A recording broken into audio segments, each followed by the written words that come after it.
Finally, we will ask some questions about the particular appliance. So the appliance details asks what kind of pump it is. We're going to say it's a Zoller pump. And what is the make and model?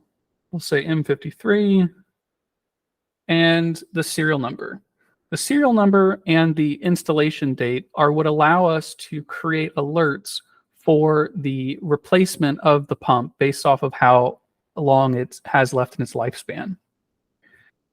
So it's very helpful to put in the serial number and or take a picture of the manufacturer plate here.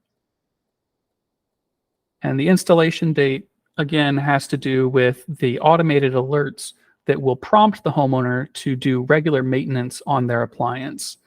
The same kind of thing applies to the sump pump, to the dehumidifier, to the hot water heater, to the HVAC appliance.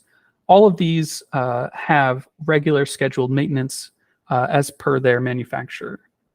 So we'll choose that this was installed a few years ago, and we'll hit continue. Now the alerts are automatically scheduled based off of this information.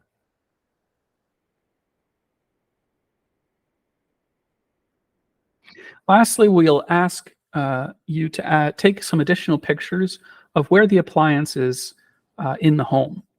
So the sensor placement is important. So is the manufacturer plate and the appliance location, whether it's in the corner of the crawl space or maybe it's close to the door. And pictures of the room will also help us understand more context in case there's a problem in the future. Perhaps the room has a slanted floor, so water is more prone to accumulate on one side or the other.